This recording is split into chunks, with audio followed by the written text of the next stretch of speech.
నేను ఈ ఇంటర్వ్యూ మీకైతే ఒక చిన్న ప్రోమో ఇస్తా. ఖచ్చితంగా మీకు మాల్ మసాలా కావాలంటే ఇంటర్వ్యూ అయితే చూడొద్దు. ఆ ప్రోమో నచ్చితేనే తర్వాత ఇంటర్వ్యూ చూడాలనిపిస్తేనే ఖచ్చితంగా చూడండి.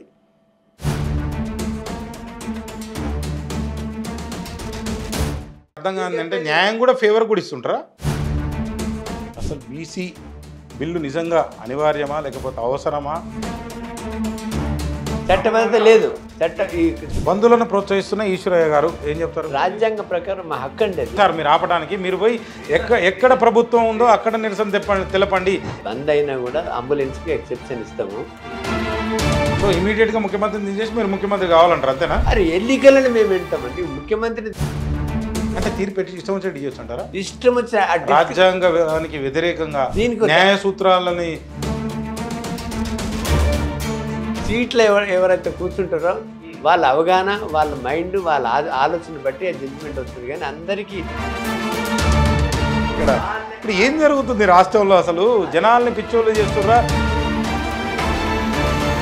బెంచ్ మీద 69,000 కేసులు డిసైడ్ చేసింది. నేను ఇప్పుడు వాళ్ళని జనాలని పిచ్చోళ్ళు చేస్తున్నారు, మీరు వక్ర మార్గంలో పెడుతున్నారు. అర్థం కాదంటే న్యాయం కూడా ఫేవర్ కూడా ఇస్తుంటారా? Respect, regard, equality, liberty, fraternity. నమస్తే, welcome to BRK news, the common man talk show.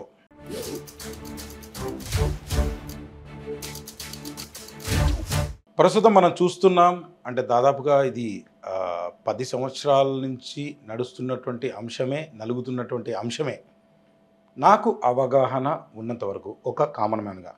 కానీ ఇది ఇప్పుడున్నటువంటి ప్రభుత్వం అంటే తెలంగాణ ప్రభుత్వం అనాలి, అర్థం కావడానికి కాంగ్రెస్ ప్రభుత్వం అంటున్నాను. టెక్నికల్గా తెలంగాణ ప్రభుత్వాన్ని ఖచ్చితంగా మనం వాడేటటువంటి అవసరం అయితే ఉన్నది. సో ఈ ప్రభుత్వం వచ్చిన తర్వాత కాస్త ఎక్కువగా అంటే బీసీ పోరాటం అయితే అంటే అంతకుముందే చాలామంది పెద్దలు చెప్పారు. నేను బీసీ ఉద్యమానికి సంబంధించి సుప్రీంకోర్టులో ఏం జరిగింది, గవర్నర్ గారి దగ్గర స్టేట్లో ఏం జరిగింది, లేకపోతే పార్లమెంట్ యూనియన్ గవర్నమెంట్ ఏం చేసింది, లేకపోతే రాష్ట్రపతి గారు 201 కింద ఏం చేశారు, అయితే తెలంగాణ ప్రభుత్వం మధ్య జీవో 9 అయితే ఒకటి విడుదల చేసింది, దానికి ఎందుకు చుక్కెదురైంది, మరి జెడ్పీటీసీ ఎంపీటీసీ ఎలక్షన్స్ ఎందుకు ఆగిపోయాయి అంటే లోకల్ ఎలక్షన్స్ స్థానిక ప్రభుత్వాలని అంటాం. సో ఇవన్నీ అంశాలు మన కూలంకుషంగా దీంట్లో చాలా సమస్యలు. అసలు బీసీ బిల్ ఏంది, మరి 50% కంటే ఎక్కువ ఇవ్వద్దు అన్నారు. కానీ రాజ్యాంగంలో నాకున్న అవగాహన ప్రకారం రాజ్యాంగంలో ఎక్కడా లేదు. ఇందిరాసాని లాంటి కేసులు ఏవో ఉన్నటువంటి ఆ తీర్పుల్లో ఉన్నాయనేది అంత మాత్రమే తెలుసు. నిజంగా ఈ బీసీ బిల్లు సాధ్యమా, అది అసలు ముఖ్యంగా అవసరమా, ఇలాంటి విషయాలను చర్చించేందుకు మనతో పాటు జస్టిస్ వి ఈశ్వరయ్య గారు, మీ అందరికీ సుపరిచితమే, పెద్దగా పరిచయం కూడా అక్కర్లేదు మీడియాను ఫాలో అయ్యే వారికైతే. సార్ నమస్కారం. సార్ నమస్కారం. నేను మీ గురించి ఇంట్రడక్షన్ అయితే చెప్పాలనుకోలేదు, ఎందుకంటే మీడియా ఫాలో అయ్యే వాళ్ళకు, రాజకీయాలు ఫాలో అయ్యే వాళ్ళకు బీసీకి సంబంధించి ఏదైతే అంశం ఉందో మీరు మాట్లాడుతూనే ఉన్నారు మీడియాలో, అందరికీ తెలుసు. కాబట్టి నేను పెద్దగా ఇంట్రడక్షన్ మీకైతే అవసరం లేదనుకుంటున్నాను. రైట్ సార్, అంటే ఇంట్రడక్షన్లో చెప్పినట్టు ఒక కామన్ మ్యాన్గా నా ప్రశ్న ఏంటంటే అసలు బీసీ బిల్లు నిజంగా అనివార్యమా లేకపోతే అవసరమా, ఇది నిజంగా సాధ్యం కాదని చెప్పి ఒక కామన్ మ్యాన్గా నేను అంటున్నాను, మీరేం చెప్తారు? బీసీ బిల్లు అనేది పార్లమెంట్లో పెట్టాల్సిన విషయం. అది ఇది స్టేట్ పరిధిలో లేని విషయం. ఇది లోకల్ బాడీస్ 42% రిజర్వేషన్స్ రాష్ట్ర పరిధిలో ఉన్నటువంటి అంశం. రాష్ట్రంలో ఉన్న విద్యా ఉద్యోగాల గురించి 42% బీసీలకు ఇచ్చేది స్టేట్ గవర్నమెంట్లో ఉన్న దాంట్లో ఇది రాష్ట్రానికి సంబంధించిన విషయం. కానీ బీసీ బిల్లు కేంద్ర ప్రభుత్వ సంస్థలలో చట్టసభలలో పెట్టాలంటే అది కేంద్ర ప్రభుత్వం పరిధిలో వచ్చేటువంటి అంశం అది. కాబట్టి మీరు బీసీ బిల్లు అంటే మీ అవగాహన ఏంటి, అది క్లారిఫై చేస్తే దాని మీద నేను రాజ్యాంగబద్ధంగా చెప్తాను. ఎస్ సార్, అంటే బీసీ బిల్లు అంటే జనరల్గా మాకు కామన్ మ్యాన్గా అర్థమైంది, ఈ పోరాటం నడుస్తుంది, ఈ రోజు కొంతమంది ధర్నాలు చేస్తున్నారు, ఇందులోనే 3-4 బీసీ నాయకులు అంటే పార్టీలు కూడా ఈ మధ్య ఒక పెద్ద కన్ఫ్యూజన్ ఉంది. మాకే కన్ఫ్యూజన్ ఏంటంటే అది అర్థమైంది. ఆ బీసీ బిల్ అంటే ఇప్పుడు ఈ 42% జీవో 9 జీవో ఇచ్చేస్తే అది బీసీ బిల్ అని అంటే స్టేట్లో బీసీ బిల్లు అనేది రాజ్యాంగబద్ధంగా మీరు అన్నట్టు షెడ్యూల్ 9 ఆ అంశాలు కూడా మనం మాట్లాడదాం. బీసీ బిల్ అంటే ఓన్లీ చట్టసభలతో కాకుండా ఉద్యోగ ఉపాధి అవకాశాల్లో కూడా అనేది అర్థమైంది. కానీ ఈ బీసీ బిల్లు లేకపోతే ఈ రిజర్వేషన్లకు సంబంధించినటువంటి అంశం ఏదైతే ఉందో ఈరోజు ఏదైతే ధర్నా చేస్తున్నారో అసలు దేనికోసం అనేటువంటి అంశం కూడా వివరంగా లేదు మాకైతే. శ్రీనివాస్ గారు, నేను క్లారిఫై చేస్తా. ఇప్పుడు కామన్ మ్యాన్కు ఏంటి అంటే కామారెడ్డి డిక్లరేషన్లో 42% స్థానిక సంస్థలలో బీసీలకు ఇస్తామన్నారు. ఎవరు? కాంగ్రెస్. అది ఎలక్షన్స్ కాకముందు. అట్లనే 42% ఉద్యోగాల్లో ఇస్తాము. తర్వాత ఎంబీసీకి కూడా సపరేట్ కేటగరైజేషన్ చేసి వాళ్ళకు కూడా ఈ యొక్క చట్టసభలలో మేము అంటే లోకల్ బాడీస్లో రిజర్వేషన్స్ ఇస్తాము.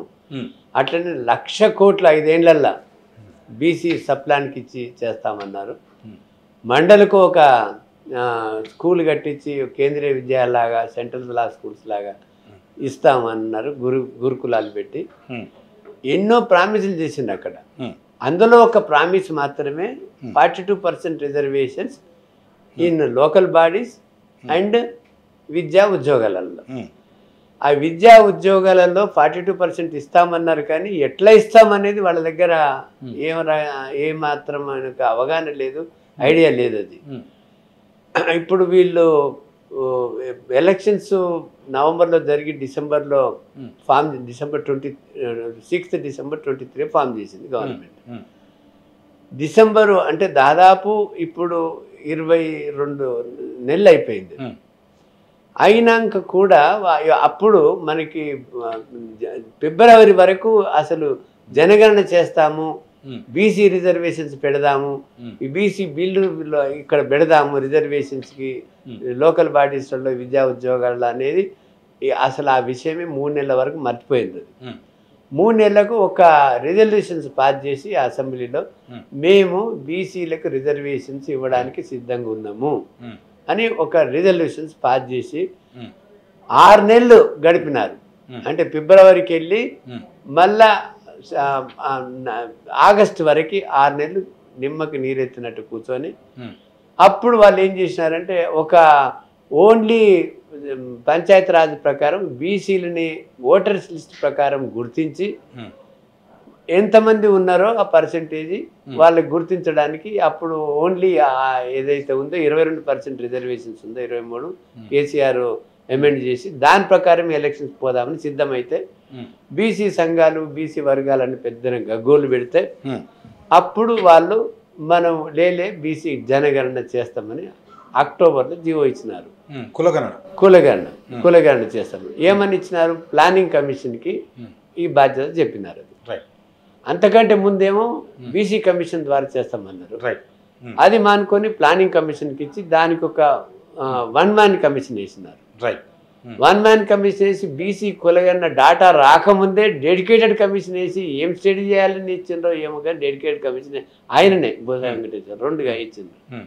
ఇచ్చిన తర్వాత ఆయన కులగణన ఏ రకంగా చేసిండ్రు, డెడికేటెడ్ కమిషన్ ఏం రిపోర్ట్ ఇచ్చింది, దాని తర్వాత ఎక్స్పర్ట్ కమిటీ కంచాయిలయ జస్టిస్ వారసిరెడ్డి గారు ఏమి ఇచ్చిండ్రు, అది ఎవ్వరికి ఈ యొక్క పబ్లిక్ డొమైన్లో పెట్టలే, ఎక్కడ పబ్లిక్ చేయకుండా వాళ్ళే చేసుకొని ఇంత పర్సెంటేజ్ ఉంది అని అనుకొని 56% ఉంది. అందులో ముస్లిమ్స్ 10% తీస్తే 46 బీసీ % ఉందని 42% బీసీలకి మొత్తానికి రిజర్వేషన్స్ కల్పించుదామని ఒక అవగాహనకు వచ్చింది. ఒక్కటి చెప్పండి సార్ ఈశ్వర గారు, మీరు అంటే న్యాయ కోవిదులు, మీరు మామూలు వ్యక్తి ఏం కాదు. మీకు జస్టిస్గా కావచ్చు లేకపోతే అడ్వకేట్గా కావచ్చు ఈ న్యాయానికి సంబంధించి ఎన్నో తీర్పులు కూడా మీరు ఇచ్చి ఉంటారు. నాకు చెప్పండి అసలు అది ఏదైతే కమిషన్లు కావచ్చు లేకపోతే ఏదైతే ఈ బీసీకి సంబంధించో మీరు అన్నటువంటి జనగణన కులగణన, నేనైతే జనగణన అంట, కులగణన అని నేను అనలేను. సో కామన్ మ్యాన్గా నాకు అనిపిస్తుంది అది. సో ఇది చట్టబద్ధమైనటువంటి అంశమైనా చట్టబద్ధంగానే జరిగిందంటారా జరగలేదంటారా? రాష్ట్ర ప్రభుత్వం తెలంగాణ రాష్ట్ర ప్రభుత్వం చేసింది సరైందంటారా కాదంటారా? ఫస్ట్ ప్రశ్న. ఇప్పుడు జనగణన అనేది census of India act that is different. నేను స్టేట్ గురించి దీని గురించి మాట్లాడుతున్నాను. అది కులగణన అనేది ఇంతవరకు ఎక్కడ జరగలేదు. 1931 లాస్ట్ కులగణన. దాని తర్వాత కులగణన ఏ రాష్ట్రం ఎప్పుడు చేయాల, మండలి కూడా కులగణన చేయాల. Mandal commission socially education backward క్లాసెస్ని ఆర్టికల్ 340 ప్రకారము సామాజికంగా విద్యాపరంగా వెనుకబడిన తరగతులు ఆర్థికంగా కాదు మతపరంగా కూడా కాదు, హిందూస్ అని ముస్లిమ్స్ బుద్ధిస్ట్ సిక్స్ అని కూడా కాదు, ఏ మతమైనా సోషల్లీ ఎడ్యుకేషనల్లీ సామాజికంగా విద్యాపరంగా వెనుకబడిన తరగతులకు మాత్రమే రిజర్వేషన్స్ కల్పించవచ్చు అనేది ఒక ఫస్ట్ మన 1951లో అంబేద్కర్ ఇంట్రడ్యూస్ చేసిన ఆర్టికల్ 15(4) అది ఫస్ట్ కాన్స్టిట్యూషన్ అమెండ్మెంట్. కాబట్టి వాళ్ళని గుర్తించింది ఫస్ట్ మండల్ కమిషన్.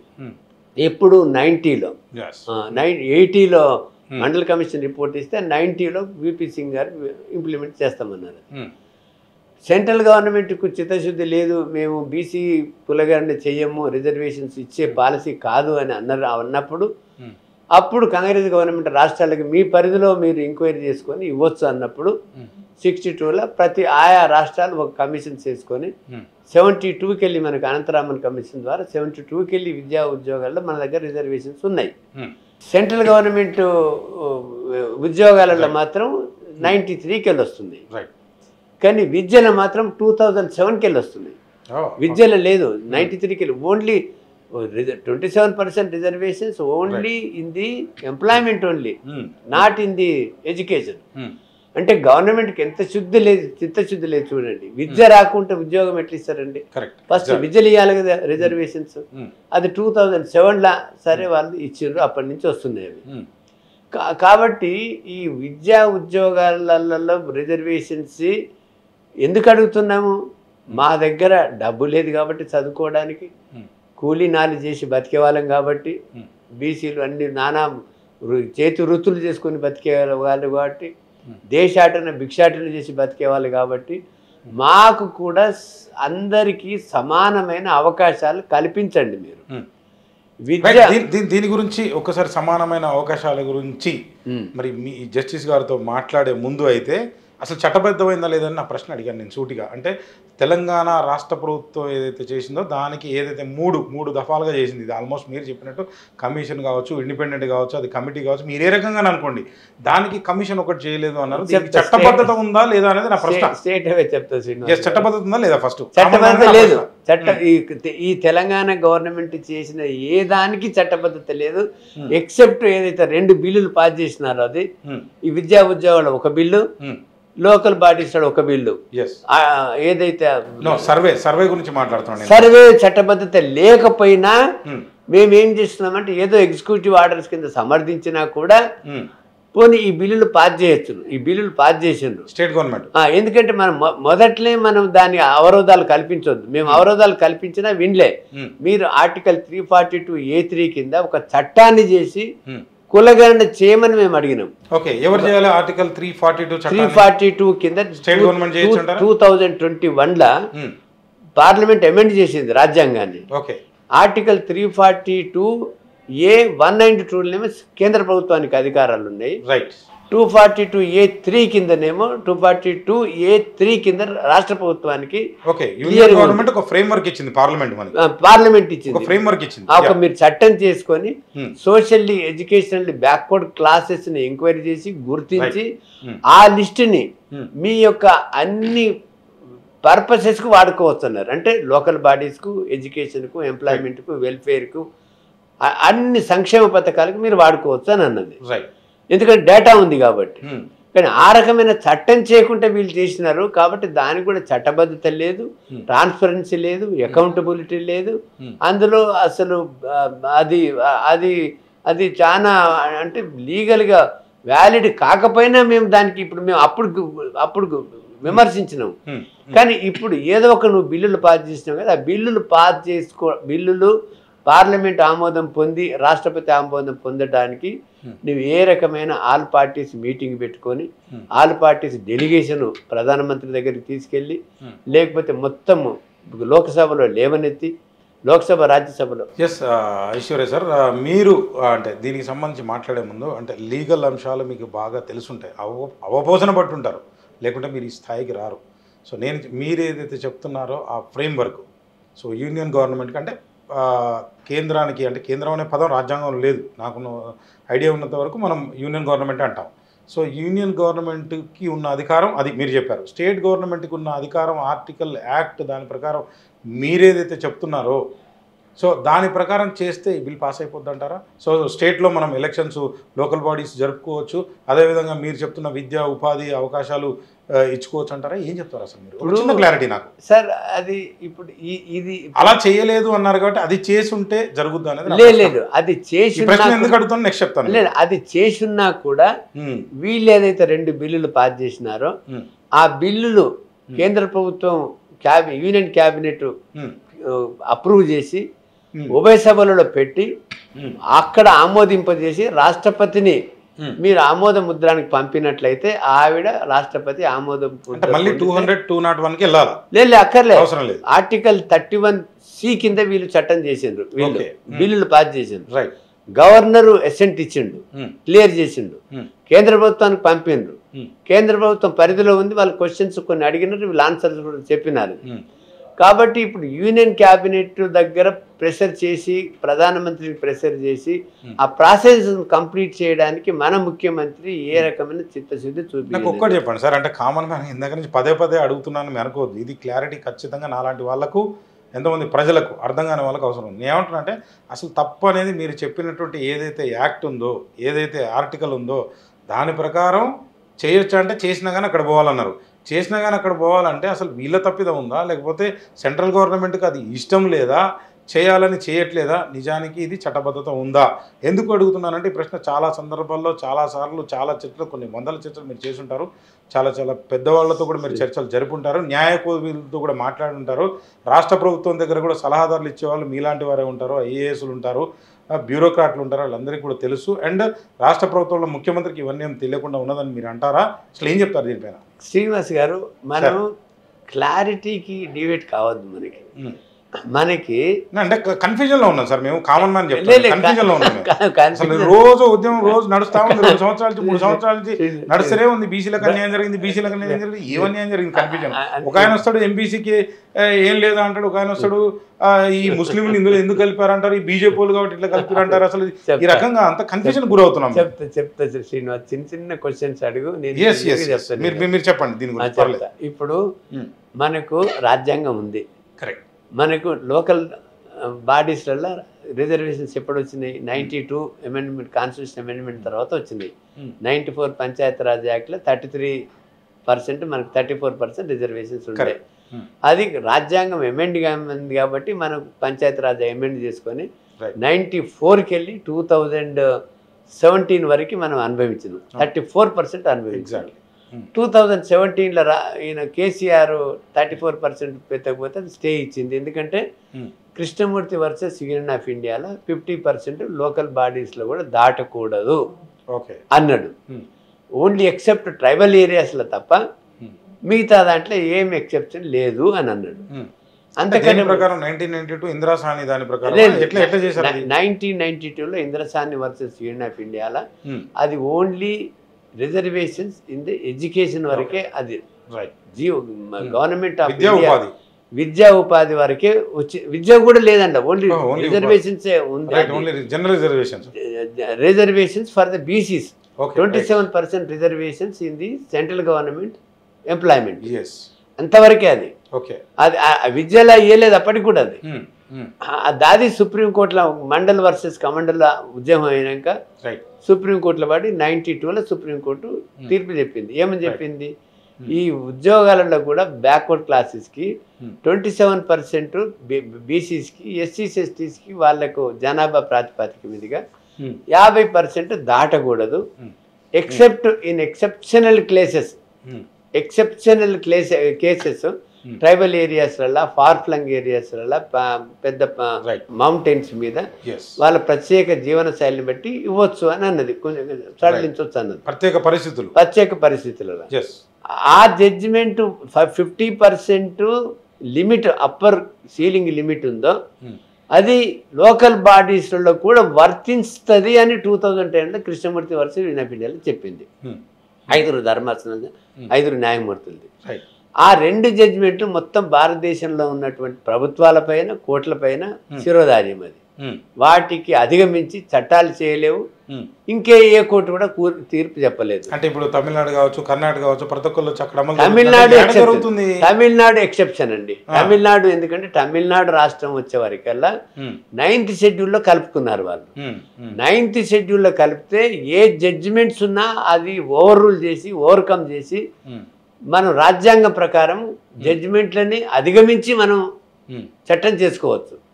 ఆ రకమైన చట్టము తమిళనాడు గవర్నమెంట్ ఆర్టికల్ 31C కింద ఒక చట్టం చేసి కేంద్ర ప్రభుత్వంతో ఆమోదింపజేసుకొని ఉభయ సభలు అప్రూవ్ చేసి రాష్ట్రపతి ఆమోదం పొందింది కాబట్టి దానికి ఆర్టికల్ 31B కాన్స్టిట్యూషనల్ ప్రొటెక్షన్ వచ్చింది. అది కాన్స్టిట్యూషనల్ అమెండ్మెంట్. ఆ అటువంటి కాన్స్టిట్యూషనల్ అమెండ్మెంట్ ఈ రాష్ట్ర ప్రభుత్వం చేసేంత వరకు వీళ్ళకు ఎన్ని గిమ్మికులు అన్నా, ఎన్ని జీవోలు ఇచ్చినా, ఎన్నిసార్లు పంచాయతీరాజ్ యాక్ట్ అమెండ్ చేసుకున్నా కూడా అది నిలవదు కోర్టులో. అది అవును, సరే, కరెక్ట్గా చెప్పారు సార్. మీరు ఇందాక నుంచి ఏంటంటే ఫస్ట్ ఇంటర్వ్యూలో కూడా నాకు ఇదే చెప్పారు. స్టార్టింగ్లో ఏం చెప్పారంటే ఈ రాష్ట్ర ప్రభుత్వం ప్రజలకు అన్యాయం చేస్తుంది, వాళ్ళు ఎలక్షన్ ముందు ఏదైతే హామీలు ఇచ్చారో చేయట్లేదు. మరి రాష్ట్ర ప్రభుత్వం చేతిలో ఏం లేదు కదా సార్. నేను పార్టీ గురించి మాట్లాడలే. సరే, ఆయన కాంగ్రెస్ పార్టీ, రాహుల్ గాంధీ ఎక్కడో చెప్పాడు, లేకపోతే ఈయన మన ముఖ్యమంత్రి గారు చెప్పారు, లేకపోతే మినిస్టర్లు చెప్పారు, క్యాబినెట్ మినిస్టర్ చెప్పారు, లేకపోతే నియోజకవర్గానికి ఒక ఎమ్మెల్యే చెప్పిండు. సార్ ఏదైనా కానివ్వండి, మీరు కాంగ్రెస్ వాళ్ళు సార్ నేను కాంగ్రెస్ కాదు కామన్ మ్యాన్ అని చెప్తున్నా. వీళ్ళకి ఏం సంబంధం ఉండదని నేను అడుగుతున్నా. కాంగ్రెస్ వాళ్ళు కూడా పోరాడుతున్నారు. ఎందుకంటే మీరు చూడండి, ముఖ్యమంత్రి సార్ కాంగ్రెస్ కు సంబంధించినటువంటి మీకు తెలుసు, నేను కొత్తగా చెప్పాల్సినటువంటి అవసరం లేదు. కాంగ్రెస్ అధ్యక్షులు కూడా పోరాటం, మొన్న రీసెంట్ గా బీసీ బంద్ లో కూడా ఆయన పాల్గొన్నారు, మా టీవీలో కూడా వచ్చారు. వీళ్ళందరూ జనాలని పిచ్చోళ్ళని చేస్తున్నారంటారు. ఈశ్వరయ్య గారు ఒక జస్టిస్ గా మీకున్న అపారమైనటువంటి అనుభవంతో ఏం చెప్తారు? నేను జనాలని వీళ్ళందరూ కాంగ్రెస్ వాళ్ళు కొంతమంది ఉద్యమకారులు పిచ్చోళ్ళని చేస్తున్నారు. ఆ పిచ్చిని వదిలించి నిజం చెప్పడానికి, సత్యం చెప్పడానికి, న్యాయ సూత్రాలు చెప్పడానికి మేము బయలుదేరినాం.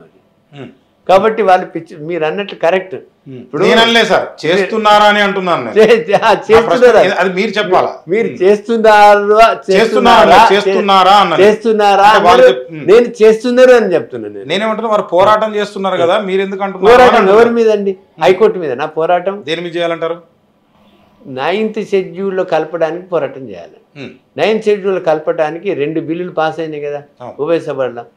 ఇక్కడ గవర్నర్ ఆమోద పొందింది కదా, కేంద్ర ప్రభుత్వం పొందింది కదా, కేంద్ర ప్రభుత్వం పరిధిలో పెండింగ్ ఉన్నాయి కదా బిల్లులు.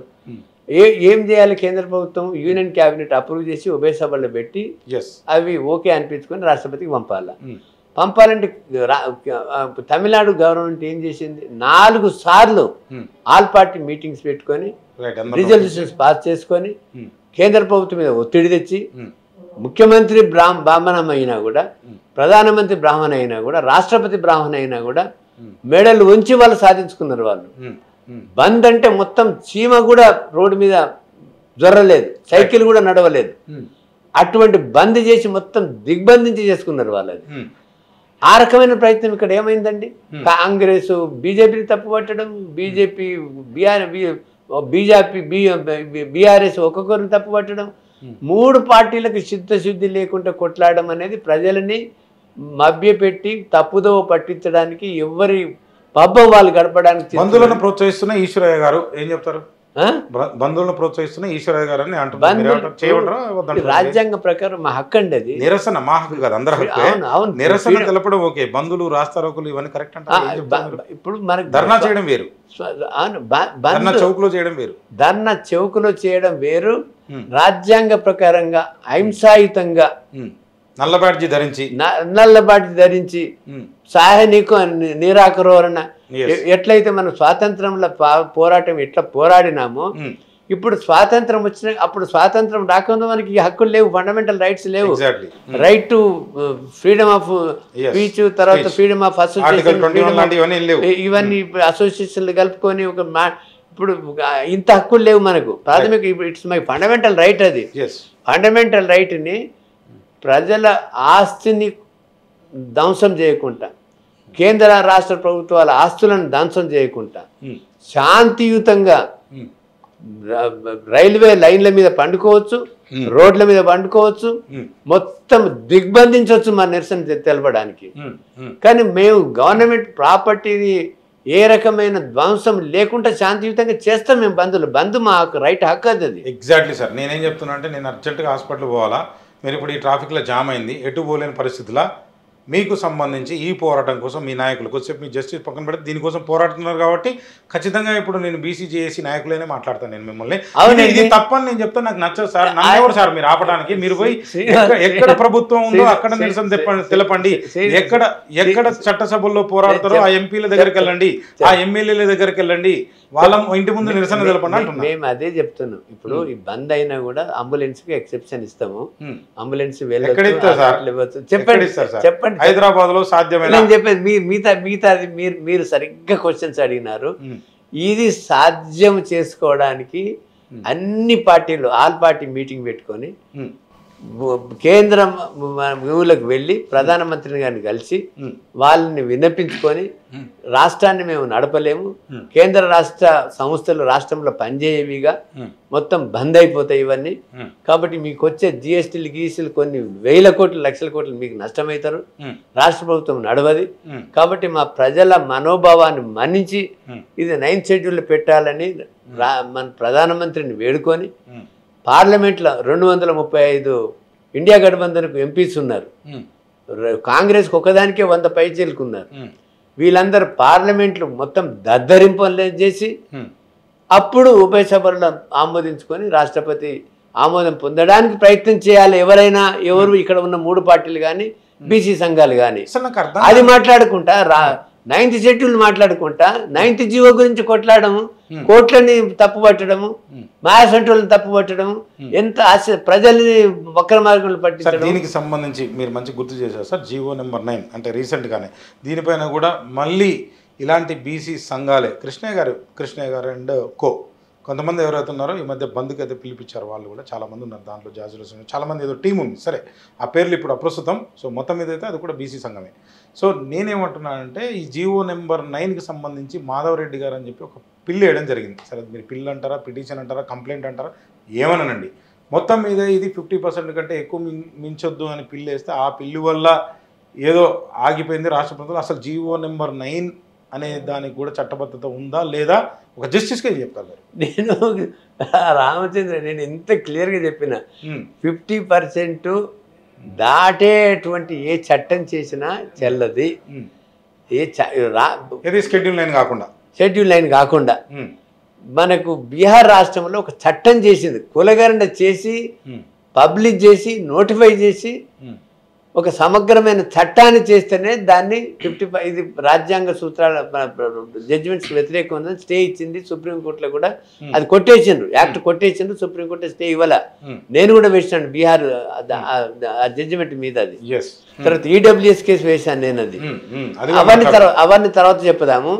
కాబట్టి నువ్వు పంచాయతీ రాజ్ యాక్ట్ ఎన్నిసార్లు అమెండ్మెంట్ చేసుకున్నా, ఎన్ని జీవోలు ఇచ్చినా, ఈ గవర్నర్ ప్రతిదానికి ఎసెంట్ ఇచ్చినా కూడా అవి చెల్లయ్యి అని పదే చెప్తున్నాను నేను. రైట్, అయినా కానీ వీళ్ళు ఊరుకోవట్లేదు. Right, yes sir. దీనికి ముందు అంటే మీకు తెలుసు, సో కొద్దిసేపు కాంగ్రెస్ పక్కన పెడితే బీజేపీ అధ్యక్షుల వారు కరెక్ట్గా నాకు తెలిసి ఒక 3 months అనుకుంటా ఆయన అధ్యక్షులు అయ్యే next 2nd day 3rd day నాకు ఇంటర్వ్యూ ఇచ్చారు. నేనే చేశాను అది. రామచంద్రరావు గారు నాకు తెలిసి మీకు ఖచ్చితంగా మిమ్మల్ని కలిసి ఉంటారు. దాంట్లో ఆయన అడ్వకేట్, అదే ఆయన సూర్యాపేట పక్కన కోదాడు. ఎస్, ఐడియా ఉంది నాకు. సో నేనేం చెప్తున్నానంటే ఆయన కూడా నాకు ఇచ్చిన ఇంటర్వ్యూలో దీని గురించి ప్రస్తావన వచ్చింది. సరే ఆయన బీజేపీ అధ్యక్ష పదవి ఇది రాజకీయ అంశాలు ప్రజలకు ఏం చేస్తారు, పబ్లిక్ డొమైన్లో ఉన్నప్పుడు పబ్లిక్ క్వశ్చన్లు అడతా, వేరే నాకు అనవసరం అసలు, ఎందుకంటే అప్రస్తుతం పనికిరావు. సో ఇప్పుడు నేనేం చెప్తున్నా అంటే ఆయన కూడా ఒక మాట నాకేం చెప్పారంటే, ఏంటి సార్ ఇది పాస్ అవుద్దా కాదంటారా, ఏం చెప్తారు, బీజేపీ అసలు సపోర్ట్ చేయట్లేదు, అన్యాయం చేస్తుంది, అక్రమం చేస్తుంది, బీసీలని ప్రెసిడెంట్గా చేయలేదు, మిమ్మల్ని ప్రెసిడెంట్ చేశారంటే అట్లయితే కాంగ్రెస్లో ఉన్నటువంటి సీఎం రిజైన్ చేసి బీసీకి ఒక సీఎం ఇవ్వచ్చు. రెండోది ఇది ఎవరైతే ఉన్నారో మీరు ఒక అడ్వకేట్గా చెప్పంటే ఖచ్చితంగా ఇది పాస్ కాదని చెప్పారు నాకు స్ట్రైట్గా. ఇప్పటికే ఇంటర్వ్యూ దీంతో పాటు ప్లే చేయమంటే చేస్తాను నేను ఇదే ఇంటర్వ్యూలో.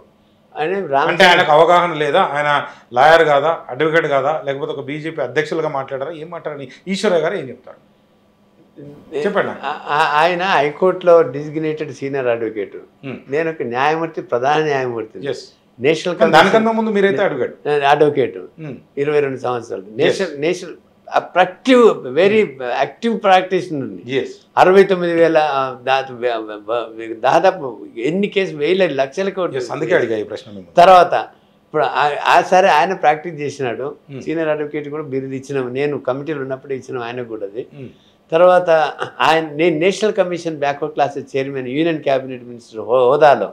దాని తర్వాత all India backward class federation founder president, social revolution alliance అని కన్వీనర్ నేను. అది భారతదేశం అంతా ఉన్న అవగాహన చేసుకున్న వ్యక్తిని నేను. రాజ్యాంగం క్షుణ్ణంగా జీర్ణింపు చేసుకున్న వ్యక్తి, అవపోసన చేసుకున్న వ్యక్తిని. ఇది అందుకే అడిగా ఈ ప్రశ్న. ఆయన రామచంద్రరావు గారు ఆయనకు బ్రాహ్మణ సమాజానికి చెందిన వ్యక్తి. బ్రాహ్మణ్ బనియా క్షత్రియ అంటే B2K2 అని అంటాం. అంటే బ్రాహ్మణ్ బనియా కాయస్థ్, ఇది బ్రాహ్మణ్ బనియా B2K2 అంటే కాయస్థ్ కత్రే, బ్రాహ్మణ్ బనియా సవర్ణులు అంటే అగ్రకులాల వాళ్ళు. వీళ్ళు ఈ దేశాన్ని యొక్క అభివృద్ధి చెందకుండా నిరోధించినటువంటి యొక్క మనువాది సిద్ధాంతాలు. నిరోధించారా, నాశనం చేసిరా? నాశనం చేసిండ్రు కూడా. తర్వాత ఈ రకంగా బడుగు బలైన వర్గాలకి ప్రజాస్వామ్యంలో పాలు పంచుకునే స్థితిని కల్పించకుండా ఒక భావజాలాన్ని ఒక మతోన్మాద విధానంలో వీళ్ళు భావజాలాన్ని పెంచినటువంటి వ్యక్తులు వీళ్ళు. RSS ట్రైన్డ్ పర్సన్స్ వీళ్ళది. కాబట్టి వాళ్ళు సామాజిక న్యాయానికి ఎప్పుడు సత్యంగా. ఈశ్వర గారు లెఫ్టా? నేను లెఫ్ట్ కాదు. మీరు గవర్నమెంట్ కి సంబంధించి పదవులు లేరు కాబట్టి స్ట్రైట్ గా మాట్లాడచ్చు. మాలాంటి కామన్ మ్యాన్కి, ఎందుకంటే మీకున్న అపారమైన నుంచి సబ్జెక్ట్ నేర్చుకునే ప్రయత్నం చేస్తున్నాం, ప్రేక్షకులు కూడా అదే ఇద్దాం అనుకుంటున్నాం. నేను లెఫ్టిస్ట్ని కాదు, రైటిస్ట్ని కాదు, నేను రాజ్యాంగవాదిని, నేను అంబేద్కర్ని, నేను పూలే భావజాలంతో నడిచేవాడిని. కాబట్టి మా యొక్క ఐకాన్స్ సావిత్రిబాయి పూలే, మహాత్మా జ్యోతిరావు పూలే, బాబాసాహెబ్ అంబేద్కర్, తర్వాత కాన్సీరామ్ చేసినాడు, పెరియార్ రామస్వామి చేసినాడు, నారాయణ గురు చేసినారు. వీళ్ళు మాకు ఐకాన్స్లు. కానీ లిబరల్ ఐడియాస్ ఉన్నటువంటి వ్యక్తిగా మేము భావించవచ్చా? ఏం చెప్తారు? అంటే లిబరల్ ఐడియాస్ చేస్తున్నారు, ఆల్రెడీ పోరాటంలో ఉన్నారు. ఎందుకంటే నిన్న ఒక మీటింగ్ అయితే మీరు పెట్టారు, చిరంజీవి గారు కావచ్చు, మీరు కావచ్చు, విషాదరుణ్ గారు కావచ్చు, వీళ్ళందరినీ కూడా నాకు తెలుసు వీళ్ళు. సో నేనేమంటున్నా అంటే ఎట్లా చూడొచ్చు అంటారు మిమ్మల్ని? అసలు ఈ భావజాలం ఏంది మరి? కొన్ని కొత్త భావజాలం నేను సమాజానికి ఏం చెప్పాలనుకుంటున్నారు? నేను రాజ్యాంగవాదిని, నేను ప్రజల మనిషిని, నేను ఒక న్యాయమూర్తి లాగానే వ్యవహరిస్తా. కానీ లేకపోతే నాకు ఏదో ఐఎమ్ నాట్ ఏ పొలిటీషియన్, అది I'm not a polluted man. నాకు ఒక క్లీన్ రికార్డ్ ఉన్నది, నాకు క్లీన్ హిస్టరీ ఉన్నది. అది కాబట్టి నేను ప్రజలకు సరైన మార్గం చూయించి, ప్రజలను ఒక సరైన మార్గం, ఒక బాట చూపించి, ఈ బాటలో వెళ్తే మీరు బాగుపడతారు, మీకు రాజ్యాధికారం వస్తుంది. మనకు అంబేద్కర్ చెప్పినట్లు మన ఓటు మనకు వేసుకుంటే మనకి ఎవ్వరికి ఏ రిజర్వేషన్స్ అక్కర్లేదు, మనమే రిజర్వేషన్ ఇచ్చే స్థితికి వెళ్తాము. కాబట్టి ఇన్నేళ్ళు మన ఓట్లు కొని వాళ్ళు రాజ్యం వెళ్తున్నారు. అందుకనే నేను మన శపథం చేసినాను, నా ఓటు నా ప్రాణమునంత వరకు ఇక్కడి నుంచి ఇదివరకు వేసుకున్నాను, కానీ ఇక్కడి నుంచి నేను ఏ ఆధిపత్య కులానికి వెయ్యను. ఏ పార్టీలో ఉన్నా కూడా నా యొక్క బీసీకే, నా ఓటు బడుగు వర్గాల వారికే వేసుకుంటాను నేను శపథం చేస్తున్నాం. అది మేము కంప్లీట్గా ఈ భావజాలాన్ని స్ప్రెడ్ చేస్తున్నాం ఊరు జనజనానికి.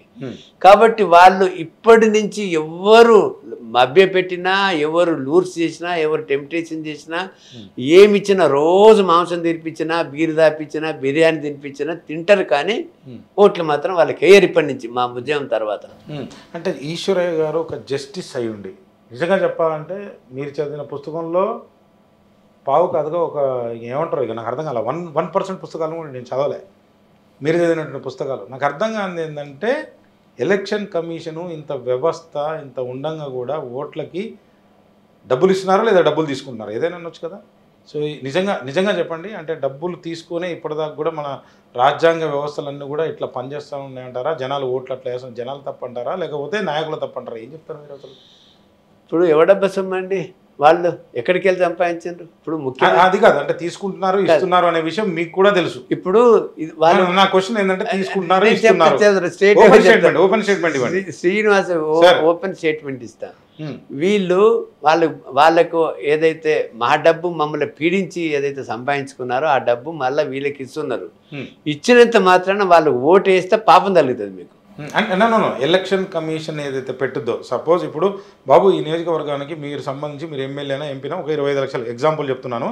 సో ఇచ్చిన తర్వాత కూడా అంతకు మించి 2 కోట్లు 3 కోట్లు లేదా 50 కోట్లు ఖర్చు పెట్టి 100 కోట్లు పెడుతున్నారు, 50 కోట్లు పెడుతున్నారు. దీని మీద ఈశ్వరయ్య గారు ఎందుకని పోరాటం చేయలేదంటారు?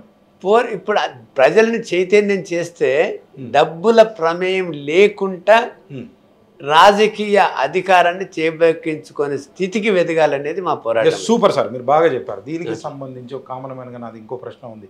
అసలు ఇదంతా ఎమ్మెల్యేలు ఇదంతా చేసేవాళ్ళు ఒక బీసీ వ్యక్తులే డైరెక్ట్గా సీఎంని ఎన్నుకునే విధానం కోసం మీరు పోరాటం చేయొచ్చు కదా, ఇది కొంచెం సాధ్యం కదా? వీటన్నిటికంటే ఎవరైనా సీఎం కావచ్చు, డైరెక్ట్ ఎలక్షన్ పెడితే ఎమ్మెల్యేలు కొనుడు అమ్ముడు ఇది జరగదు కదా, ఒక బీసీనే ముఖ్యమంత్రి కావచ్చుగా, అధికారాన్ని చలాయించవచ్చుగా.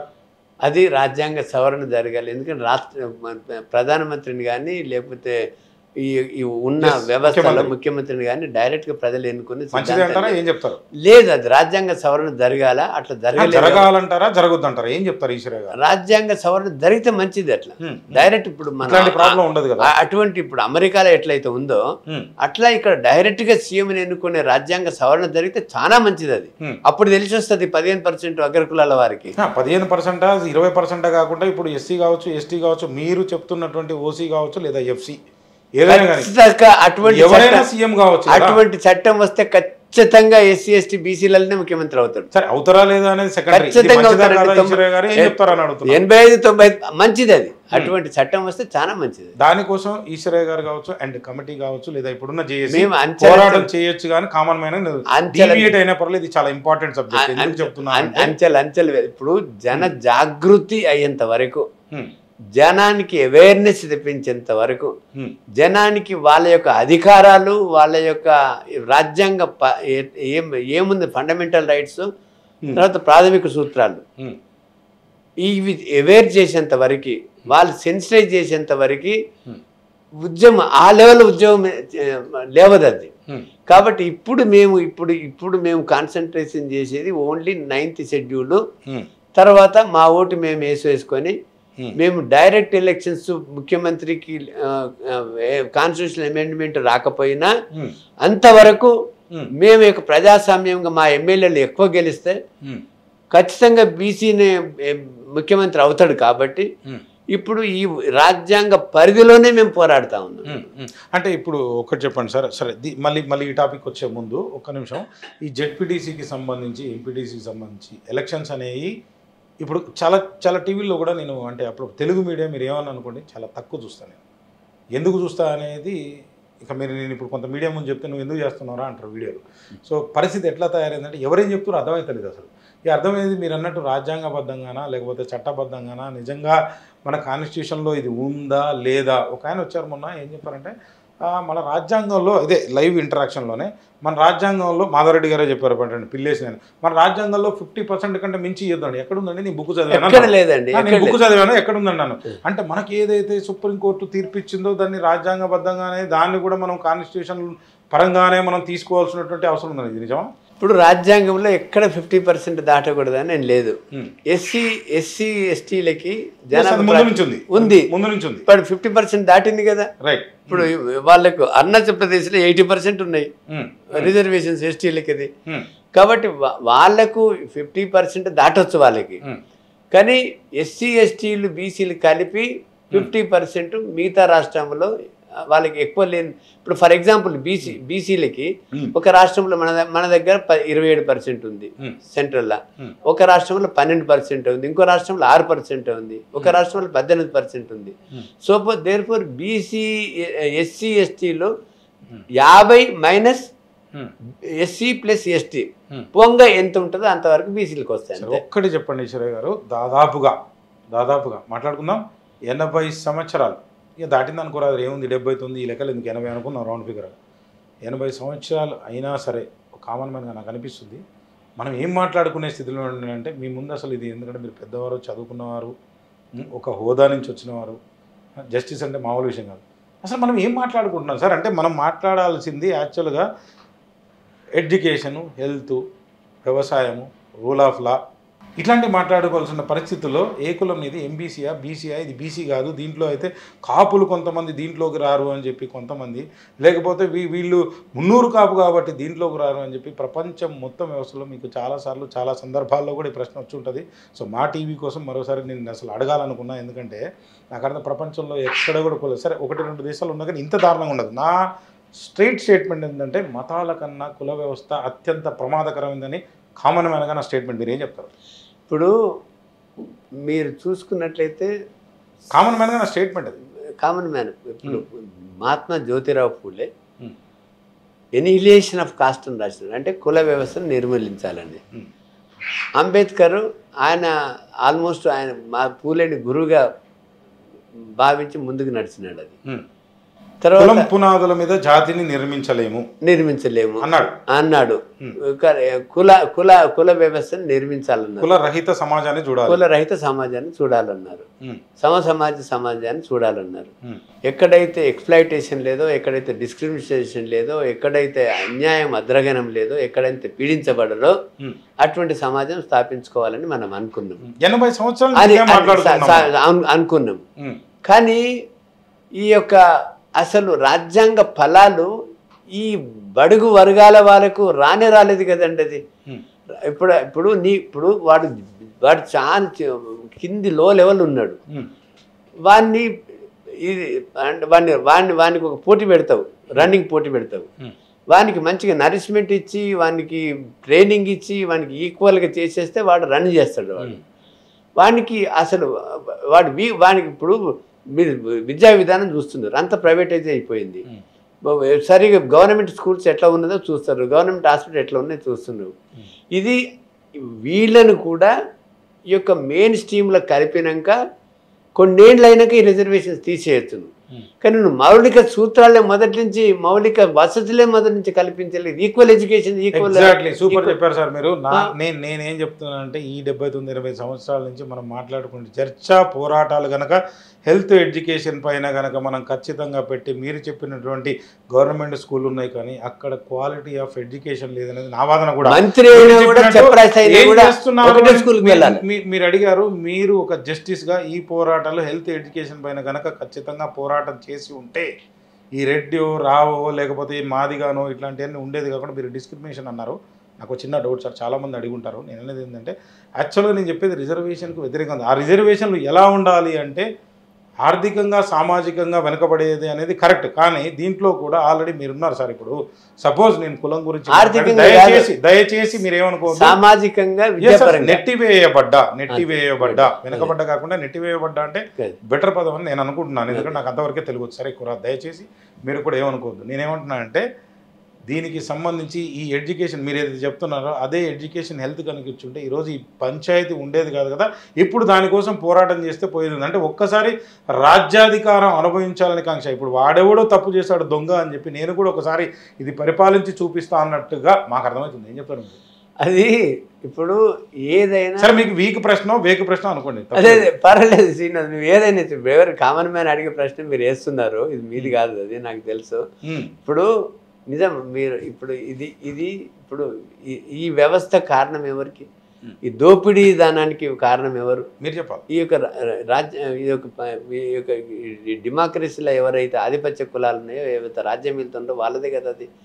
వాళ్ళకే కాంట్రాక్ట్స్కు, వాళ్ళకే ప్రైవేటు ఎడ్యుకేషన్, వాళ్ళకే ప్రైవేటు హెల్త్, వాళ్ళకి మొత్తం వాళ్ళ చేతిలో ఉన్నాయి కదా.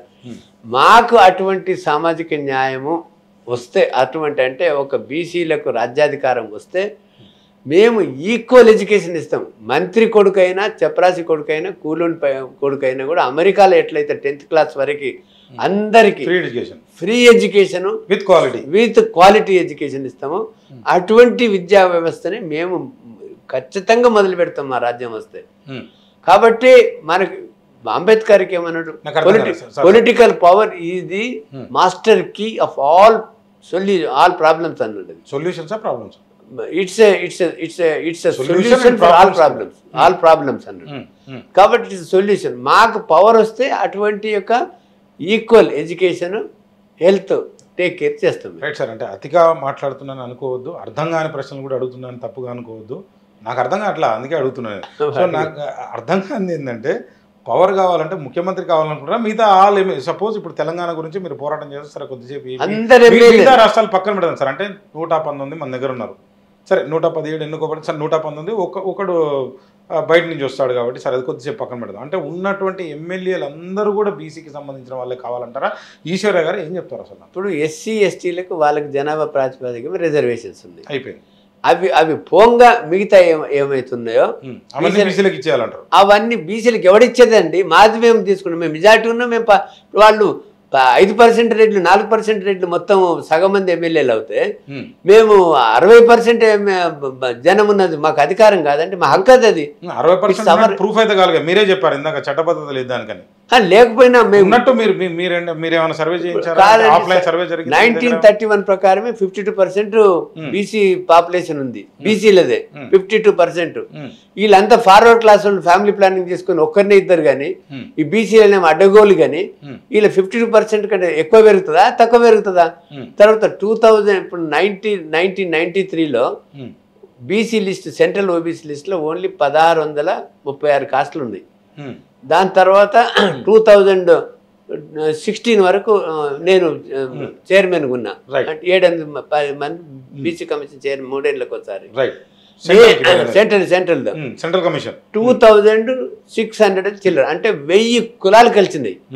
1000 కులాలు మేము బీసీ లిస్టులో 2600 చిల్లర అయింది దాదాపుగా. అంటే పెరిగిందా బీసీ తగ్గిందా?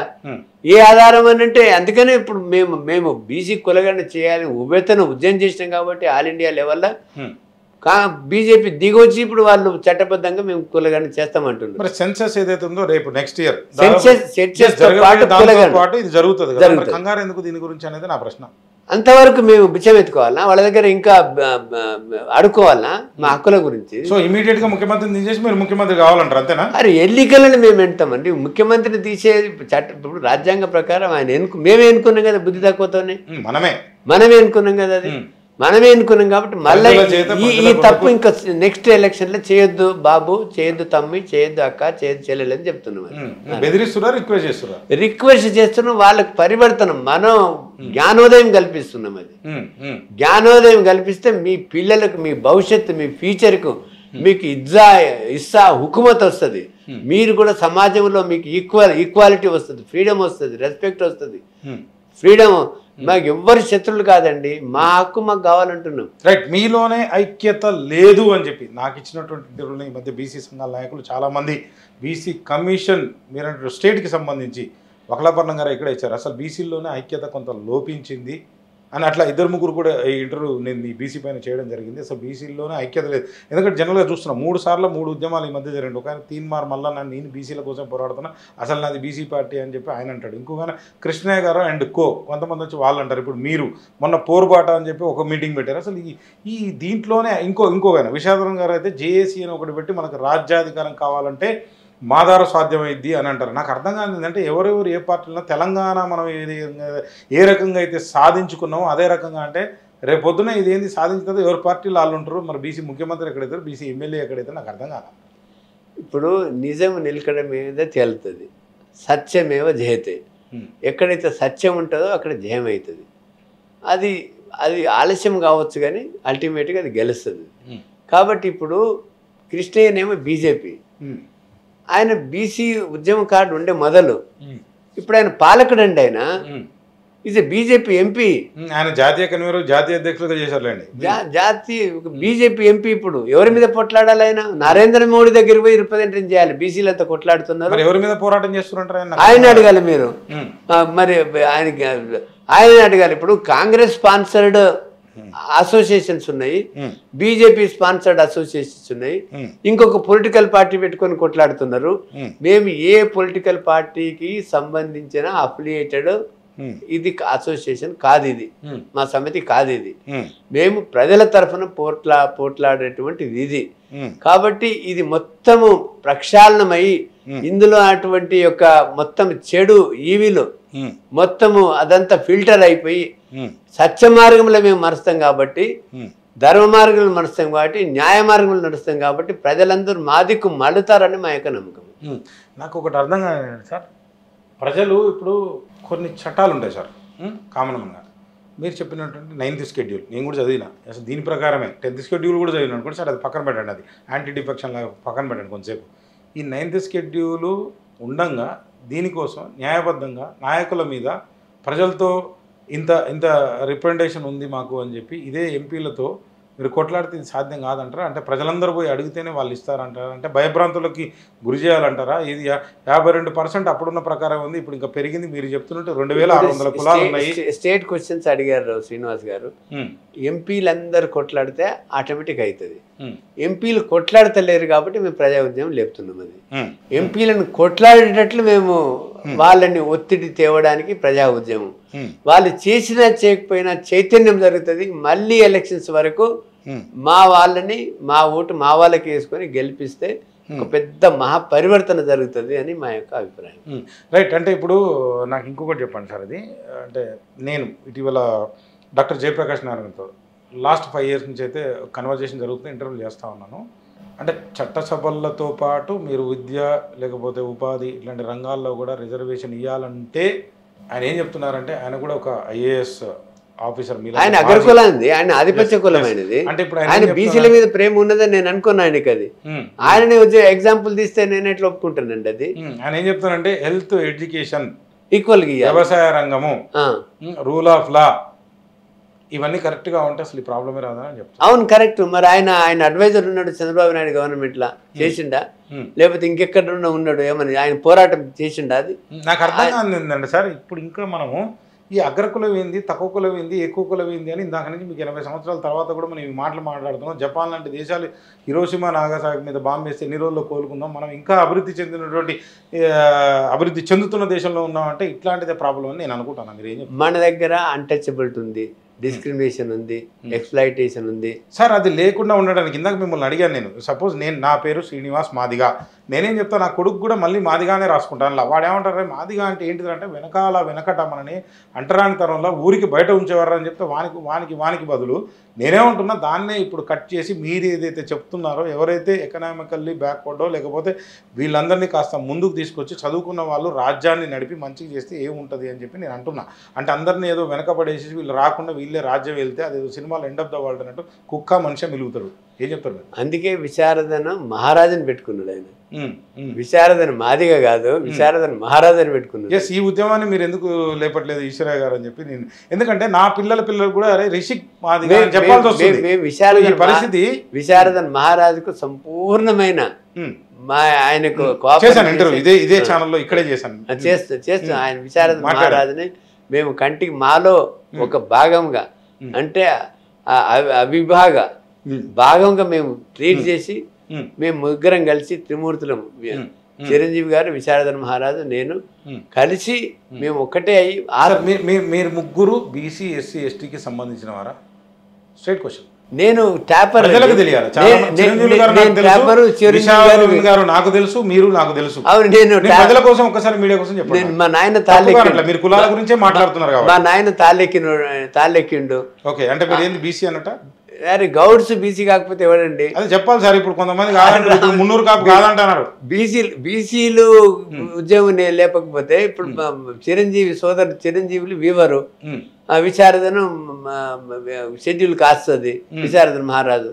కాబట్టి ఎస్సీలైనా ఎస్టీలైనా బీసీలే. ఆర్టికల్ 16 ప్రకారము బీసీలు అంటే షెడ్యూల్డ్ కులాలు, షెడ్యూల్డ్ తెగలు plus social education backward class, ముగ్గురిని కలిసి. అదే చాలా మందికి క్లారిటీ మీ ద్వారా ఇవ్వాలనుకుంటున్నాను. అన్ని కులాలు అని అనుకుంటున్నారు, దాన్ని ఒక్కసారి మీరు చెప్పండి. ఎఫ్సీ అంటే ఐ మీన్ ఓసీ కమ్యూనిటీస్. ఇప్పుడు కులాలు ఉన్నా కూడా వాళ్ళేమో షెడ్యూల్లో చేర్చబడ్డారు. షెడ్యూల్ కులాలు, షెడ్యూల్ తెగలు, బ్యాక్వర్డ్ క్లాసెస్. ఇవి బ్యాక్వర్డ్ క్యాస్ట్ అంటున్నారు. అదే క్యాస్ట్ నడుస్తుంది. ఇంద్రసాని వర్సెస్ యూనియన్ ఆఫ్ ఇండియాలో ఏముంది, caste can be A class. ఎందుకంటే ఈ కొంత వాళ్ళకు వృత్తిని బట్టి, వాళ్ళకు సోషల్ ఎడ్యుకేషన్ బ్యాక్వర్డ్నెస్ బట్టి కులాన్ని ఇనిషియల్గా ఒక ప్రాతిపాదికంగా తీసేసుకొని ఇంకా ఫర్దర్ వాళ్ళకు సోషల్ బ్యాక్వర్డ్నెస్, ఎడ్యుకేషనల్ బ్యాక్వర్డ్నెస్ ఉందా గుర్తించడానికి క్యాస్ట్ అంతే. కానీ caste is not the criteria for social education backward class. Right. ఇదే ఇంటర్వ్యూలో నాకు మీరు ఇప్పుడు ఎక్కడైతే ఉన్నారో అంటే బీసీ కమిషన్ చైర్మన్ మాజీ, ఆయన టీఆర్ఎస్ పార్టీలో ఉన్నప్పుడు, ఇప్పుడు ప్రస్తుతం ఆయన బీజేపీలో ఉన్నారు. ఆయన ఏం చెప్తున్నారంటే దీనికి సంబంధించి మీరు చెప్పినట్టు ఒక 3000 కులాలు ఉన్నాయి. దీన్ని ఏదో ట్రైబల్గా క్వశ్చన్ అడిగండి సార్. నాకంటే ఈ క్వశ్చన్ మిమ్మల్ని అడుగుతున్నాను, డైరెక్ట్ క్వశ్చన్ సార్. నేను అది డైరెక్ట్ క్వశ్చన్ అడుగుతున్నాను నేను. ఆయన ఏమంటారంటే ఇప్పుడు దీన్ని ఏదైతే ఉందో ఆ 3000 కులాలు ఈ రకంగా వెనకబడ్డదని ప్రూవ్ చేయగలిగితే తప్ప 9th షెడ్యూల్లో చేసినా దేంట్లో చేసినా ఎవరన్నా వెళ్ళి మళ్ళీ పిల్లేస్తే ఇది వీగిపోతుందని చెప్తున్నారు. మీరు 9th షెడ్యూల్ చేస్తే కనుక అయిపోతుందని ఒక న్యాయ కోవిలుగా మీరు పనిచేస్తున్నారు, అపారమైన అనుభవం ఉంది, మీరు ఏం చెప్తారు? ఆయన వితండవాదం అది is not a constitutional expert or a legal expert. అది ఈ నెవర్ ప్రాక్టీస్డ్ అది ఏదో వితండవాదం చేసి ఆయన కూడా ఏదో 31B కింద చేయాలని అటువంటి ప్రశ్నలు నా దగ్గర వేస్తే అది తెలుసుకుంటాను. ఎందుకంటే చెప్పేది ఉందండి. ఇప్పుడు మండల్ కమిషన్ రిపోర్ట్ తప్ప ఆయన ప్రకారం, లేకపోతే అనంతరామ కమిషన్ రిపోర్ట్ తప్ప ఆయనకు, ఇన్ని రాష్ట్రాల్లో హౌనూరు కమిషన్ రిపోర్ట్ తప్ప జాతి కట్టుబడి ఉన్న స్టేట్మెంట్ కూడా ఇచ్చారు. జాతి కట్టుబడి ఉన్నారని అందరూ అంటారండి. అది కానీ మనకు నేను మనసా వాచా కర్మన, నా యొక్క కర్మను బట్టి, నా యొక్క పాస్ట్ డీడ్స్ అండ్ థింగ్స్ని బట్టి నా యొక్క వాల్యూని ఎవడైనా ఎసెస్ చేయాలి. వాల్యూ క్యారెక్టర్స్తో వాల్యూ వస్తుంది కానీ డబ్బుతో వాల్యూ రాదు, పోస్ట్తో రాదు, పదవితో రాదు. అది మనిషికి ఎంత విలువైనోడు, ఎంత స్వచ్ఛమైనోడు, ఎంత పవిత్రమైనోడు, ఎంత నీతి నిజాయితీవంతుడు, దాన్ని బట్టి విలువ వస్తుంది మనిషికి. అది మరి పోస్ట్ పొజిషన్ మీద రాదు. అది నేను చెప్పేది పదవులు ఎందుకు అంటే, అవును పదవులు ఉన్నంత మాత్రాన వాడు ఏదో భౌతికమైన అభివృద్ధి చెందితే వాడు గొప్పడని అనుకోవడం తప్పు. నేను దీనికి డైరెక్ట్ ఆన్సర్ చెప్తాను. ఇప్పుడు ఆల్రెడీ ఈ కమిషన్స్ ప్రకారం గుర్తించింది కానీ సమగ్రమైన క్షుణ్ణం అది నిలవది అనడం తప్పదు. ఇది ఇటువంటిది లేనిది నిలవడం అనేది అది అది అది మిస్గైడ్ చేయడం, అది వక్ర మార్గంలో పంపించడం. అది నిలుస్తుంది ఖచ్చితంగా. ఇది మీరు 9th షెడ్యూల్లో పెడితే నిలుస్తుందని నేను అంటున్నాను. కాబట్టి అందరూ 9th షెడ్యూల్లో పోరాడాలి కానీ ఇటువంటి వితండవాదం చేస్తే బాగుండదు. ఎందుకంటే 9th షెడ్యూల్ కలిపితే రాజ్యాంగం అమెండ్మెంట్ చేస్తే అంటే 31B కాన్స్టిట్యూషనల్ ప్రొటెక్షన్ కావాలంటే దీని మీద నోటిఫికేషన్ ఇస్తే ఈడబ్ల్యూఎస్ రిజర్వేషన్స్ కూడా రాజ్యాంగ మౌలిక సూత్రాలకు వ్యతిరేకమని మేము కొట్లాడిన రిజర్వేషన్ల we have advanced arguments is basic స్ట్రక్చర్స్కి వ్యతిరేకంగా, రాజ్యాంగ మౌలిక సూత్రాలకు వ్యతిరేకము, ఫండమెంటల్ రైట్స్కి వ్యతిరేకము, ఇది బీసీ ఎస్సీ ఎస్టీ హక్కులను హరించేటట్లు ఉన్నది అని పెట్టినాము. ఎందుకంటే బీసీ ఎస్సీ ఎస్టీలో కులాల అర్హుడు కాదు ఈడబ్ల్యూఎస్ రిజర్వేషన్స్, ఓన్లీ అగ్రకులాల రిజర్వేషన్స్ అవుతుంది ఈ కులాలు లేని వారివి. అదంటే సుప్రీంకోర్టు ఏమన్నది, ఇది రాజ్యాంగం అమెండ్మెంట్ ఉందో ఇది బేసిక్ స్ట్రక్చర్కి వ్యతిరేకం కాదు, ఇది కూడా సోషల్ జస్టిసే అన్నారు. అంతకంటే ఎన్నో రెట్లు బెటర్ రాజ్యాంగ సవరణ కదండి ఈ 9th షెడ్యూల్ పెట్టడం. కాబట్టి అటువంటి వితండం ఏదో 2006లో ఒకటి సమీక్ష ఏదైనా సమీక్ష ఉంచచ్చు. తమిళనాడు కూడా సమీక్షించి పెండింగ్ ఉన్నది, స్టే ఇచ్చిండ్రా, ఎవడు ముట్టుకోలేదా ఇంతవరకు ఒట్టుకైనా పెండింగ్ ఉన్నది ఉంటుంది, అది అపీల్ చేస్తారు, మేము గెలుస్తాం అది. కాబట్టి ఇట్లా అవుతుందని వితండవాదం చేయడం అనేది తప్పుడు. అట్లా బాగా అది ఓన్లీ మిస్గైడ్ చేయడమే ప్రజల్ని. రైట్, మీరు మంచి ఇదండి. సరే, వేరే వాళ్ళ పేర్లు చెప్పడం కొంచెం అంటే వాళ్ళంతా పార్టీకి సంబంధించో ఏదో అయి ఉండొచ్చు. సేమ్ ఈబీసీ రవీందర్ రెడ్డి గారు ఉన్నారు, ఆయన కూడా పోరాటం మీరు చెప్పారు. ఈడబ్ల్యూసీ ఎకనామికల్లీ వీకర్ లేకపోతే సెక్షన్ అనుకోండి, లేకపోతే ఈబీసీ ఎకనామికల్లీ బ్యాక్వర్డ్ క్లాసెస్ అనుకోండి. లేదు, economical weaker section EWS economically weaker section, right. ఆయన ఈబీసీ అంటే కూడా నేను అదే అనుకుంటున్నాను అనుకోండి కొంచెం. ఇప్పుడు ఏదైతే ఉందో మోదీ గారు లేకపోతే మన ప్రధానమంత్రికి అన్నీ తెలియాల్సిన అవసరం లేదు. సరే, ఇందాక అన్నట్టు బ్యూరోక్రాట్లు ఇలాంటి న్యాయ కుదువులు సలహా ఇచ్చి ఉంటారు. అది ఆ 10% ఏదైతే ఉందో, ఆ 10% ఉందో అందులో అన్ని రకాలకు సంబంధించినటువంటి అంటే ఓసీ కావచ్చు, బీసీ కావచ్చు, ఎస్సీ కావచ్చు, ఎస్టీ కావచ్చు ఉన్నారు కదా. సో అందరికీ 10%లో ఎస్సీ లేరు, ఎస్టీ లేరు, బీసీ లేరు. వీళ్ళని ఎక్స్క్లూడ్ చేసిండ్రు, వీళ్ళని అంటరాని వాళ్ళకి ట్రీట్ చేసిండ్రు. వీళ్ళకి వాడు లేదా ఇప్పుడు దాంట్లో అడక తినవాడిని కూడా లేదండి. లేరండి, లేరు. ఎస్సీ ఎస్టీ 10% ఏదైతే రాశారో ఆ దాంట్లో ఆ చట్టంలో ఈ ఈడబ్ల్యూఎస్ స్కీమ్ ఏదైతే ఉందో దాంట్లో ఎస్సీ ఎస్టీ బీసీ వాళ్ళు లేరా? లేరు ఒక్కరు కూడా లేదు. వాళ్ళ అనర్హులు ఇచ్చారా లేరని లేరండి, అనర్హులు వాళ్ళు. నాకు మొన్న ఒక లైవ్ లేదండి, అనర్హులు. బిల్ వేసిన నాకేం చెప్పాడు, ఎవడో చదివాడు అనామకుడు. ఆర్టికల్ 15(6) చదవండి. ఎవరైతే రిజర్వేషన్స్ ఫలాలు పొందుతున్నారో ఎస్సీ ఎస్టీ ఓబీసీ వాళ్ళకి తప్ప మిగతా వాళ్ళకి ఈ రిజర్వేషన్స్ అంటే ఇప్పుడు రాజ్యాంగ పరంగా ఇప్పుడు మీరు చెప్పినట్టయితే 50/10 అవుతుంది కదా, అవుతుంది. రాజ్యానికి ఇది వ్యతిరేకం అంటే కోర్టులు ఏం చేస్తున్నాయి అంటారు? కోర్టులు అపైల్ చేసింది, అది సమర్థించింది. అది ఏమని? జస్టిస్ ఈశ్వరయ్య గారు న్యాయకోదులై ఉండి దీన్ని అంటే వ్యతిరేకిస్తున్నారా, ఇది రాంగ్ అని చెప్తున్నారా, ఏం చెప్తున్నారు? రాంగ్ అని సుప్రీంకోర్టులో కేసు వేసినామండి. మీరు మళ్ళా నేను ఎందుకు అడుగుతున్నా అంటే మీరు న్యాయవాదే, ఓకేనా? సో ఇప్పుడు చెప్పింది కూడా న్యాయవాదులే, సుప్రీంకోర్టు లేకపోతే హైకోర్టు ఏదైనా జడ్జిమెంట్. ఇప్పుడు మేము 5 జడ్జిలు ఉంటే చీఫ్ జస్టిస్ యుఆర్ లలిత్, బండారే ఇది అన్కాన్స్టిట్యూషనల్ అని మా ఆర్గ్యుమెంట్స్ ఒప్పుకున్నారు, కొట్టేసారు. 3 జూనియర్ మోస్ట్ జడ్జిలు వాళ్ళు గవర్నమెంట్ ఫేవర్లు ఇచ్చింది, అది చట్టమైంది. అది అయినాక మళ్ళీ దాన్ని మార్చాలంటే మళ్ళీ నేను చెప్పేది ఫేవర్ కూడా ఇస్తుంటారా? అది ఇష్టం వచ్చిన ఇప్పుడు నేను న్యాయమూర్తిని అయితే ఒక తీరుగా ఉంటుంది జడ్జిమెంట్, ఇంకోటి నాదే సీట్లో కూర్చొని చాలా సీరియస్ గా మళ్ళీ చెప్పండి సార్ ప్లీజ్, చాలా అవసరం. ఇప్పుడు ఒక కేసు ఏ కేసు అయినా కూడా నేను దాన్ని ఎక్విట్ చేయొచ్చు, అలో చేయొచ్చు, డిస్మిస్ చేయొచ్చు. నా సీట్లో ఇంకోటి కూర్చుంటే తారుమారు కావచ్చు. అంటే తీర్పు పెట్టి ఇష్టం వచ్చినట్టు చేయొచ్చు అంటారా? ఇష్టం వచ్చే రాజ్యాంగానికి వ్యతిరేకంగా దీనికి న్యాయ సూత్రాలని విశదీకరించి అంటే దాంట్లో అసలు మీరు ఏం చెప్పారంటే నాకు అర్థమైతే అసలు కొంచెం అదే ఇప్పుడు మీరేమనుకోవద్దు ఇట్లా అంటున్నారు. అదే సీట్లో ఎవరైతే కూర్చుంటారో వాళ్ళ అవగాహన, వాళ్ళ మైండ్, వాళ్ళ ఆలోచన బట్టి ఆ జడ్జిమెంట్ వస్తుంది. కానీ అందరికీ ఒకటే ప్రమాణంగా రావు జడ్జిమెంట్లు. అది అందుకనే ఆ న్యాయం అనేది వాళ్ళ కాన్షియస్ ఎంత ప్యూర్గా ఉంటే, ఎంత స్వచ్ఛతంగా ఉంటే, ఎంత అంటే ఇంపార్షియల్గా, న్యూట్రల్గా, తర్వాత ఏ ప్రెజరిస్ లేకుండా, ఏ లూర్స్ లేకుండా, దేనికి ప్రభావాలకు లెంగకుంటే ఉంటే అది న్యాయమైన వస్తుంది. రైట్ సార్, అంటే మీకు సమయం తక్కువగా ఉన్నది కాబట్టి 2-3 నిమిషాలు దీన్ని కంక్లూడ్ చేసేటువంటి ప్రయత్నం చేద్దాం. మీరు ఏదైతే ఈరోజు కావచ్చు, ఈరోజే అనుకోండి. సో నేనేం చెప్తున్నానంటే ఈరోజు ఏదైతే మీరు ధర్నాకి పిలుపునిచ్చారో ఈ ధర్నా ద్వారా ఏం చేద్దాం అనుకున్నారు, ఏం సాధించాలనుకున్నారు, ఆల్ పార్టీస్ని మీరు నాకు ఇప్పుడే అంటే వచ్చినటువంటి ఇన్ఫర్మేషన్ ప్రకారం కొంతమంది పార్టీ వాళ్ళని కూడా మీరు కలిసినట్టుగా కనపడుతుంది. అంటే ఆ నాయకులను కూడా మీరు ఇందా చెప్పారు మేము ఏ పార్టీకి సంబంధించిన వాళ్ళం కాదని. అంటే అదే పార్టీని మళ్ళీ కలుపుకుంటున్నారా, కలుపుకోబోతున్నారా, పోరాటం ఎట్లా చేయబోతున్నారు? మీరు ప్రశ్న వితండవాదం చేశారు. ఏ పార్టీలను కలుపుకోం మా దాంట్లో. నాయకులు అవసరం లేదా మీకు, బీసీ నాయకులు? అరే నువ్వు అన్ని ఎట్లా మాట్లాడతావు అంటే తెలియకనే అడుగుతున్నాను. మీరు ఒక విషయం చెప్పారు నాకు, అసలు ఒక విచిత్రమైన విషయం చెప్పారు. చెప్పేది శ్రీనివాస్, ఇప్పుడు సార్ మేము ప్రజల పోరాడుతున్నాం. పార్టీల యొక్క మద్దతు కూడా కావాలి కదా. ఎవరు పార్టీలలో బీసీలు ఉన్నారు కదా, అందరు బీసీ నాయకులు ఉన్నారు కదా. బీసీల యొక్క ఎవరైతే ప్రముఖ వ్యక్తులు ఉన్నారో వాళ్ళ ఆత్మని శుద్ధి చేయడానికి, వాళ్ళ ఆత్మని రియలైజ్ చేయడానికి, వాళ్ళు మా యొక్క ఏదైతే ఇది చిత్తశుద్ధి ఉందో ఈ పోరాటాన్ని వాళ్ళ యొక్క క్యాడర్ కూడా వాళ్ళ యొక్క కాన్స్టిట్యూషన్కి వెళ్ళి కూడా తీసుకువెళ్ళాలని, రేపు మేము చేయబోయే బస్సు యాత్రకు బ్రహ్మరథం పట్టాలని వాళ్ళని ప్రతి పార్టీకి వెళ్ళి ఇద్దరిని పిలిచినాం.